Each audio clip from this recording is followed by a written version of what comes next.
지금 이렇게 혼자 원룸에 앉아서 이야기를 하고 있으니까 마음이 참 시원합니다.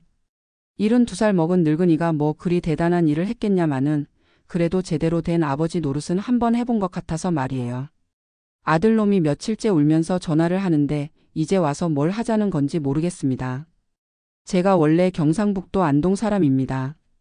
거기서 나고 자라서 고등학교 졸업하고 바로 건설회사에 들어가서 30년을 현장 감독으로 일했어요. 힘들고 거친 일이었지만 가족 먹여 살리려면 어쩔 수 없었죠.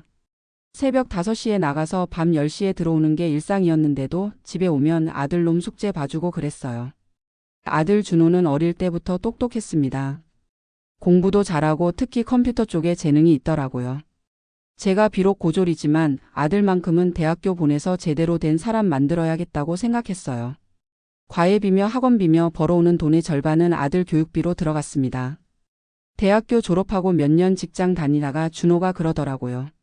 미국에 가서 살고 싶다고. 거기서 컴퓨터 일하면 한국보다 훨씬 잘 살 수 있다고요. 처음엔 반대했어요. 부모 곁에 있으면서 효도나 하라고 했죠. 하지만 아들이 워낙 간절하게 부탁하니까 결국 보내줬습니다. 미국 가서 몇 년 지나니까 거기서 만난 미국 여자랑 결혼한다고 하더라고요. 제시카라는 이름의 백인 여자였는데 사진으로만 봤을 때는 괜찮아 보였어요. 결혼식에도 못 가봤습니다. 비행기 표값도 아까웠고 영어도 한마디 못하는데 가서 뭘 하겠어요. 손주들도 하나둘 생기고 준호가 가끔 사진이나 동영상을 보내주는데 참 귀엽더라고요. 케빈이라는 손자하고 에밀리라는 손녀가 있는데 완전히 미국 아이들 같았어요. 한국말은 한마디도 못하지만 그래도 제 피가 섞인 손주들이니까 예뻤죠. 5년 전쯤에 준호한테서 전화가 왔어요. 아버지 미국 와서 한번 보시라고 하더라고요. 나이도 많이 드셨는데 혼자 계시지 말고 우리랑 같이 살면 어떻겠냐고요. 처음엔 거절했어요. 여기서 나고 자란 사람이 미국 가서 뭘 하겠냐고요. 하지만 아들이 계속 부탁하니까 한번 구경이나 가보자 싶어서 비행기를 탔습니다. 텍사스 휴스턴이라는 곳이었는데 덥긴 하지만 괜찮은 동네더라고요. 준호가 공항에 마중 나와서 반갑게 맞아주고 집으로 데려갔어요. 그런데 집에 가보니까 생각보다 형편이 안 좋더라고요. 아파트 월세를 내면서 사는데 방 2개짜리 좁은 집이었어요. 며느리 제시카도 일을 나가고 준호도 야근을 자주 하고 애들은 데이케어에 맡기고 그러면서 살고 있었습니다. 며느리가 처음에는 반갑게 맞아주더라고요. 영어는 못하지만 손짓 발짓으로 의사소통하면서 나름대로 친하게 지냈어요. 손주들도 처음엔 할아버지가 신기한지 좋아했고요. 한 달 정도 있으면서 지켜보니까 이 집안이 돈 때문에 고생하고 있다는 걸 알겠더라고요. 집값이 너무 비싸서 집을 사지 못하고 월세만 내고 있고 차도 리스로 빌려서 타고 있었어요. 아들이 벌어오는 돈으로는 생활하기에도 빠듯해 보였습니다. 준호한테 물어보니까 집을 사려면 다운페이먼트로 30만 달러는 있어야 한다고 하더라고요. 우리 돈으로 4억 정도 되는 건데 저축해서는 언제 모을지 모르겠다고 한숨을 쉬더라고요. 그때 마음을 먹었어요. 한국에 있는 집이랑 땅을 팔아서 아들 도와주자고요. 어차피 저 혼자 살기엔 집도 너무 크고 아들이 미국에서 뿌리를 내리려면 집은 있어야 할 것 아니겠어요. 한국에 돌아와서 부동산에 내놨더니 금방 팔렸어요. 집하고 땅 합쳐서 8억 좀 넘게 받았는데 이 돈으로 아들 도와주면 되겠다 싶었어요. 친구들은 모두 말렸어요. 늙어서 무슨 일이 생길지 모르는데 돈을 다 써버리면 어떻게 하냐고 아들이 나중에 배은망덕하게 굴면 어쩔 거냐고 걱정하더라고요. 하지만 제 마음은 굳어 있었어요. 부모가 자식 위해서 희생하는 게 뭐 특별한 일인가요? 다시 미국에 갔어요. 이번엔 관광 비자가 아니라 영주권 신청을 위해서요. 준호가 절차를 다 알아봐 놨더라고요. 그리고 제가 가져온 돈으로 집 다운페이먼트를 주고 차도 하나 새로 사줬어요. 새 집으로 이사하던 날 온 가족이 정말 기뻐했어요. 며느리도 눈물을 흘리면서 고맙다고 하고 손주들도 신나서 뛰어다녔어요. 준호는 아버지 덕분에 이렇게 살 수 있게 됐다면서 평생 효도하겠다고 약속했어요. 처음 6개월 정도는 정말 좋았어요. 집도 넓고 좋고 뒷마당에서 손주들이랑 놀아주기도 하고요. 며느리도 저한테 잘해줬고 아들도 자주 대화하려고 노력했어요. 그런데 언제부터인가 분위기가 바뀌기 시작했어요. 제가 영어를 못하니까 처음엔 이해해주던 것들이 점점 짜증스러워 하더라고요. 가장 먼저 며느리가 변했어요. 처음엔 천천히 말하면서 제스처로 설명해 주던 사람이 어느 순간부터는 빨리 영어로만 말하고 답답하다는 표정을 짓기 시작했어요. 예를 들어서 저녁 먹을 때 반찬이 부족하면 더 달라고 말하고 싶은데 영어로 뭐라고 해야 할지 몰라서 손가락으로 가리키면 제시카가 한숨을 쉬면서 뭔가 불만스러워 하더라고요. 그리고 준호랑 며느리가 대화할 때 예전에는 제가 못 알아들을까봐 중간중간 한국말로 설명해 주곤 했는데 점점 그런 배려가 없어졌어요. 둘이서 영어로만 쫄쫄 말하고 저는 그냥 멀뚱멀뚱 앉아 있을 수밖에 없었죠. 손주들도 마찬가지였어요. 처음엔 할아버지가 신기해서 한국어 배우고 싶다고 하던 애들이 시간이 지나니까 할아버지랑 대화가 안 된다고 지루해하기 시작했어요. 제가 뭔가 말하려고 하면 손자 케빈이 그러더라고요. 할아버지가 뭐라고 하는지 모르겠다고 왜 영어 공부를 안 하냐고요.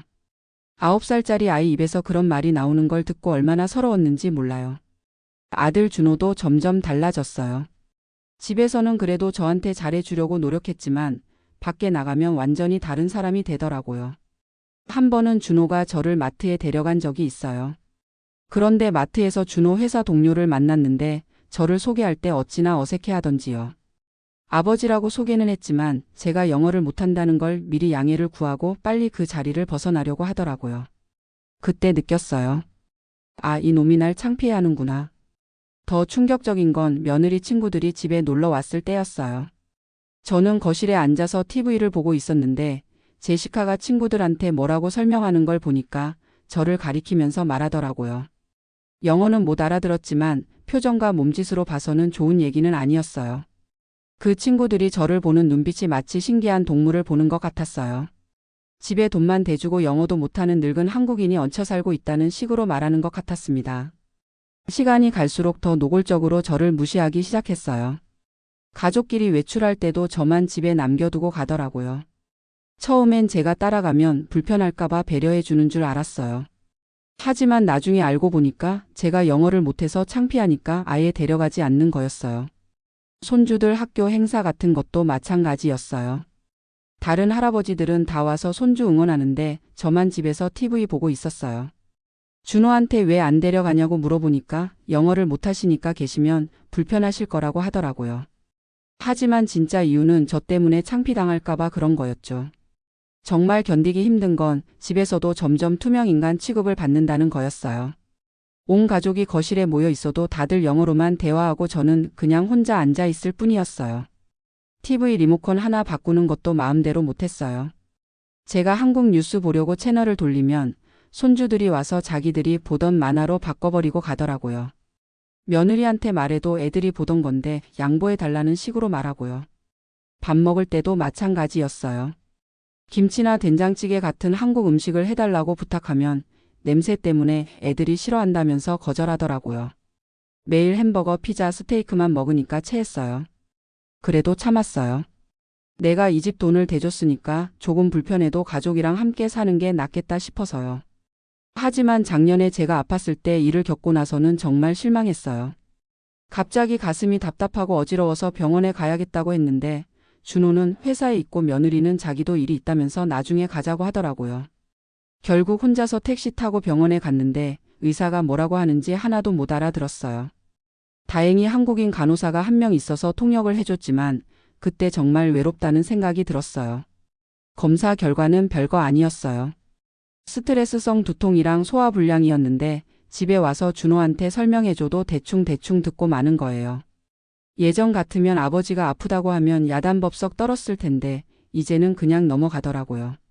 그래도 가장 견디기 힘들었던 건 작년 말 손주 케빈이 생일 파티를 했을 때였어요. 케빈이 12살 생일을 맞아서 집에서 파티를 열었는데 제시카 가족들이랑 친구들이 많이 왔어요. 저는 당연히 함께 축하해주고 싶었죠. 제 손주니까요.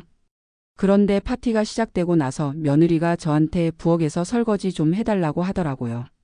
처음엔 도와주는 거라고 생각했어요. 그런데 보니까 저만 부엌에서 일하고 있고 다른 어른들은 다 거실에서 즐겁게 대화하고 있었어요. 설거지를 하면서 거실을 보니까 제시카가 친구들한테 저 얘기를 하고 있더라고요.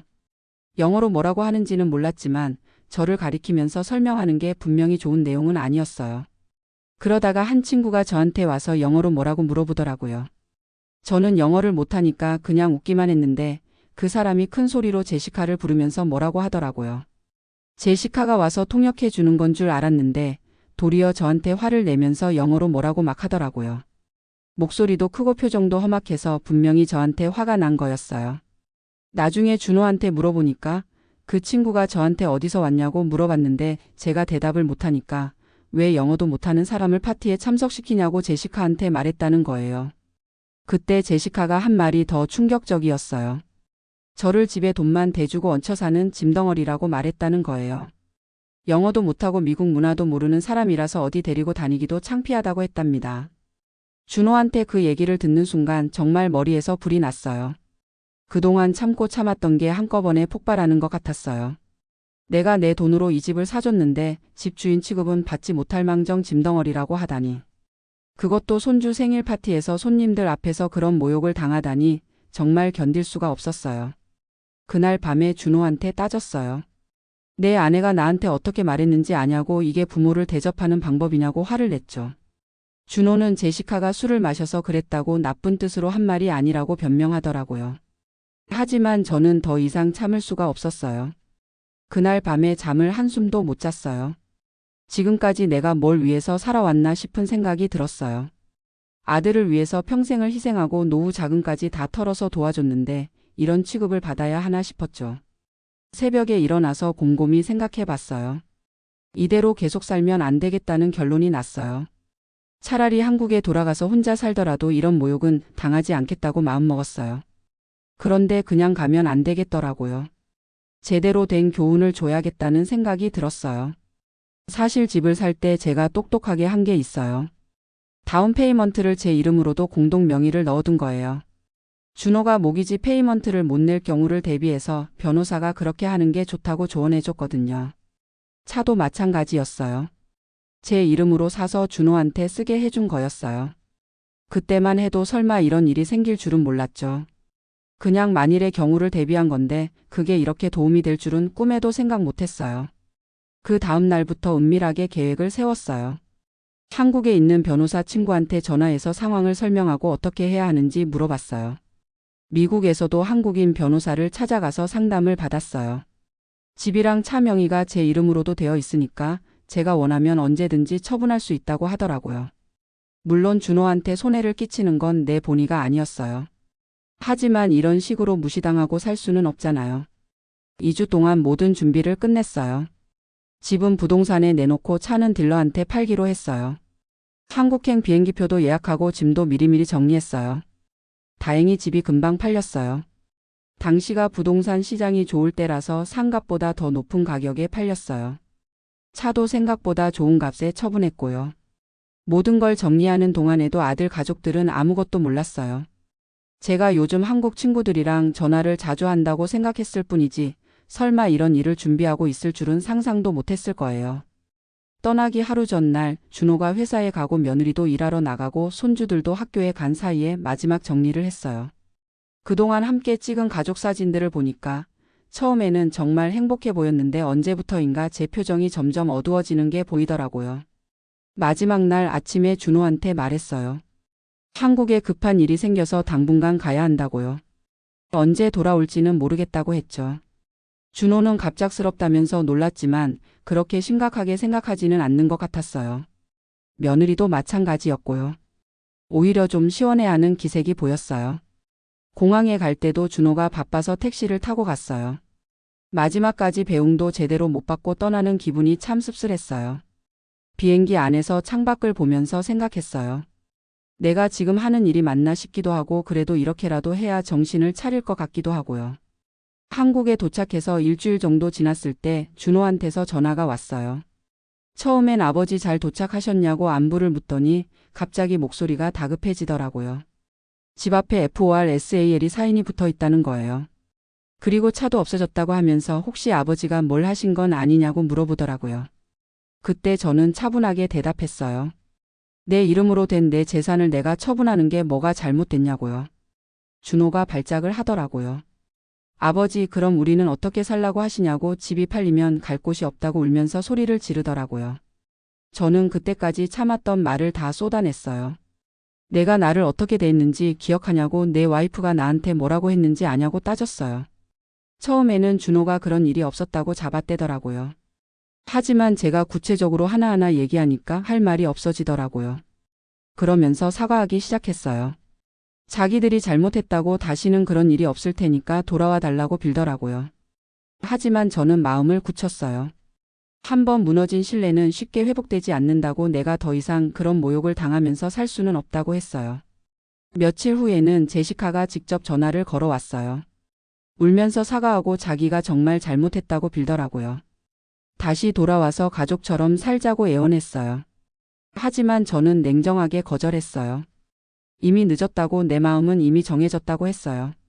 손주들도 할아버지 보고 싶다면서 화상통화를 하자고 하더라고요. 그때는 좀 마음이 흔들렸어요. 아이들은 제가 없으니까요. 하지만 그 아이들도 나중에 크면 부모를 닮아갈 거라는 생각이 들었어요. 지금은 할아버지가 그리워도 나중에는 영어 못하는 할아버지를 부끄러워할 거예요. 집이 팔린 후에 준호 가족은 아파트로 이사를 갔다고 하더라고요. 다시 월세를 내면서 살게 된 거죠. 처음에는 제가 좀 미안하기도 했어요. 하지만 곰곰이 생각해보니까 이게 오히려 잘된 일인 것 같았어요. 너무 쉽게 얻은 것들은 소중함을 모르게 되거든요. 이번 기회에 제대로 된 교훈을 얻었을 거예요. 그 후로도 준호가 몇 번 전화를 해서 용서해달라고 빌었어요. 자기가 정말 잘못했다고, 아버지 없이는 못 살겠다고 울면서 매달리더라고요. 하지만 저는 단호했어요. 용서는 할 수 있지만 다시 함께 살 생각은 없다고 했어요. 한번 깨진 관계는 원래대로 돌아갈 수 없다고요. 지금은 수원에 있는 작은 원룸에서 혼자 살고 있어요. 집은 작지만 제 맘대로 할 수 있어서 편해요. 김치도 마음껏 먹고 한국 드라마도 실컷 볼 수 있고요. 경제적으로도 큰 문제 없어요. 미국에서 집이랑 차 판 돈이 있어서 검소하게 살면 충분해요. 국민연금도 받고 있고 건강보험도 다시 가입했어요. 동네에 혼자 사는 할아버지들이 많아서 외롭지도 않아요. 가끔 함께 장기도 두고 동네 카페에서 차도 마시면서 지내고 있어요. 다들 제 사연을 듣고는 잘했다고 해요. 자식이라고 해서 무조건 참고 살 필요는 없다고, 당당하게 사신 거라고 격려해 주시더라고요. 가끔은 손주들이 그리워요. 아무리 그래도 제 피를 나눈 손주들이니까요. 하지만 그런 마음도 점점 약해지고 있어요. 준호가 요즘도 가끔 전화를 해요. 많이 후회하고 있는 것 같더라고요. 제시카도 정말 많이 변했다고, 이제는 한국 문화를 존중한다고 하면서 다시 돌아와 달라고 부탁해요. 하지만 저는 이미 마음을 정했어요. 남은 인생은 제 맘대로 살고 싶어요. 누구한테 무시당하지 않고 당당하게 살고 싶어요. 어떤 분들은 제가 너무 극단적으로 했다고 할 수도 있어요. 아들이 그렇게 빌어도 용서 안 해주는 게 부모로서 옳지 않다고 생각할 수도 있고요. 하지만 저는 후회하지 않아요. 평생을 자식 위해서 희생하고 살았는데 마지막에 그런 대접을 받을 수는 없잖아요. 부모라고 해서 무조건 참고 살아야 하는 건 아니에요. 우리도 인간이고 존중받을 권리가 있어요. 나이가 들었다고 영어를 못한다고 해서 무시당해도 되는 건 아니거든요. 특히 요즘 젊은 세대들은 이런 걸 잘 모르는 것 같아요. 부모가 해주는 건 당연하다고 생각하고 조금만 불편하면 짜증내고 그래요. 효도가 뭔지 제대로 가르쳐 주지 않은 제 잘못도 있어요. 어릴 때부터 준호한테 모든 걸 다 해줬거든요. 그러니까 나중에 부모를 대할 때도 받기만 하려고 하는 거죠. 이제라도 깨달았으면 좋겠어요. 부모의 사랑이 무한하다고 해서 그걸 당연하게 여기면 안 된다는 걸요. 마지막으로 하고 싶은 말은 자식을 키우시는 부모님들한테 드리고 싶어요. 무조건 다 해주기만 하지 마세요. 어릴 때부터 부모를 존중하는 법을 가르쳐 주세요. 그리고 나이 드신 부모님들한테도 말씀드리고 싶어요. 자식이라고 해서 무조건 참지 마세요. 잘못된 건 잘못됐다고 말하세요. 우리도 존중받을 권리가 있어요. 지금 제가 이렇게 혼자 살면서도 마음이 편한 이유는 제대로 된 선택을 했다는 확신이 있기 때문이에요. 물론 가끔은 외롭기도 하지만 그래도 무시당하면서 사는 것보다는 훨씬 낫거든요. 준호가 정말로 뉘우치고 있다면 언젠가는 한국에 와서 직접 사과할 거예요. 그때 가서 진정성을 보고 다시 생각해 볼 수도 있어요. 하지만 지금은 아니에요. 아직도 가끔 꿈에서 손주들을 봐요. 케빈이랑 에밀리가 할아버지라고 부르면서 뛰어오는 꿈을 꾸면 깨고 나서 좀 슬프기도 해요. 하지만 그것도 시간이 지나면 괜찮아질 거라고 생각해요. 사람은 적응하는 동물이니까요.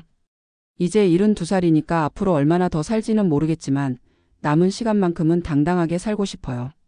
누구한테 구차하게 빌어가면서 살지는 않을 거예요. 그리고 혹시나 비슷한 상황에 계신 분들이 있다면 너무 참지만 마세요. 자식이라고 해서 가족이라고 해서 무조건 참는 게 능사가 아니에요. 때로는 단호하게 선을 긋는 것도 필요해요. 제가 이런 선택을 할 수 있었던 건 다행히 경제적으로 독립할 수 있는 능력이 있었기 때문이에요. 만약 정말 의지할 곳이 없었다면 어떻게 했을지 모르겠어요. 그래서 더욱 젊을 때부터 노후 준비를 잘해야 한다고 생각해요. 자식한테 의존하지 않고도 살 수 있는 능력을 길러야 진짜 당당할 수 있거든요. 지금 이 순간도 준호가 전화를 걸어올지 모르겠어요. 하지만 제 마음은 이미 정해져 있어요. 진심으로 뉘우치고 변했다는 걸 보여주기 전까지는 절대 마음을 열지 않을 거예요. 혹시 제 이야기를 듣고 계신 분들 중에서 자녀분들과 비슷한 문제를 겪고 계신 분이 있으시다면 꼭 기억해 주세요. 부모도 존중받을 권리가 있다는 걸요. 나이가 많다고 영어를 못한다고 세상 물정을 모른다고 해서 무시당해도 되는 건 절대 아니에요. 당당하게 사세요. 그게 진짜 부모 노릇하는 거예요.